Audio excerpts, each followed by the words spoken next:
Here I am again, YouTubers, and here I am with my disassembled BMW RT1150, and I got on it a few weeks ago, went to go for a ride, made it all the way to the gas station, figured, whoop, it's a sunny, beautiful day, and yeah, all of a sudden, having some hard shifts.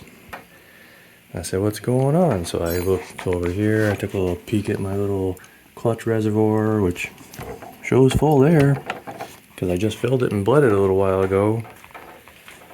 But yeah, the slave cylinder's leaking inside, and you don't really know it because you won't see a puddle underneath your bike.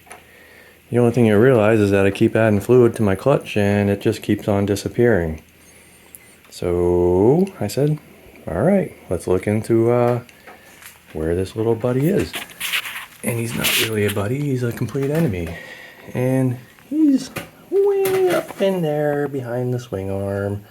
And the only way to physically get it, at it, and I've watched a few other YouTubers, thanks for your videos, you gotta take this whole tail section off the bike. You have to lower your shock, remove the shock, you know, disconnect 1,000 years of old petrified air lines, vacuum lines, wiring.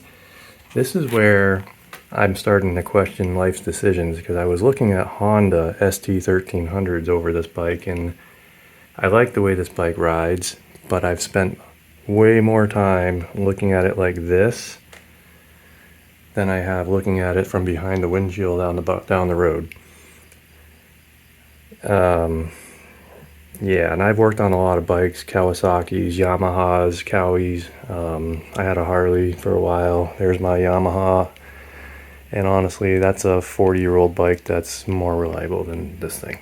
And then it's the level of engineering arrogance that goes into this bike. You can't tell me that this was an oversight. These are designed to make you look at it and get discouraged enough where you're going to bring it to the dealership and pay big money to have a simple little job done.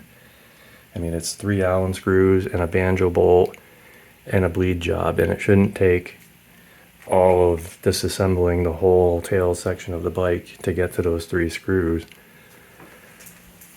If you want to give me some words of encouragement, that'd be great, but this is not what I wanted to do this summer. I wanted to be out riding this thing. And now I'm thinking about fixing it and getting rid of it, because the Honda is looking a whole lot nicer than this. But I'll keep you posted.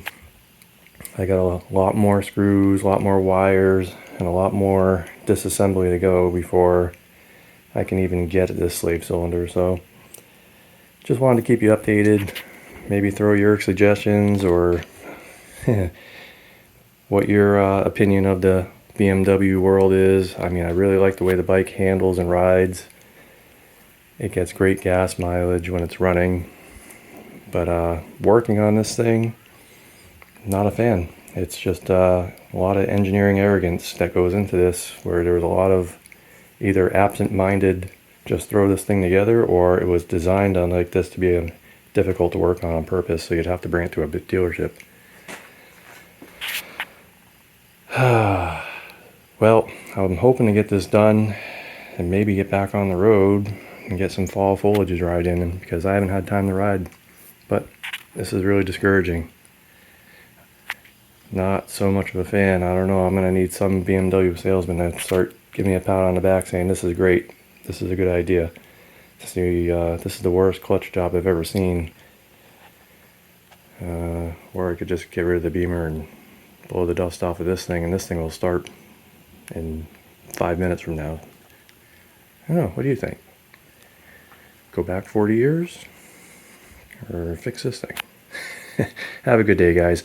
Wish me luck. I'll keep you guys posted.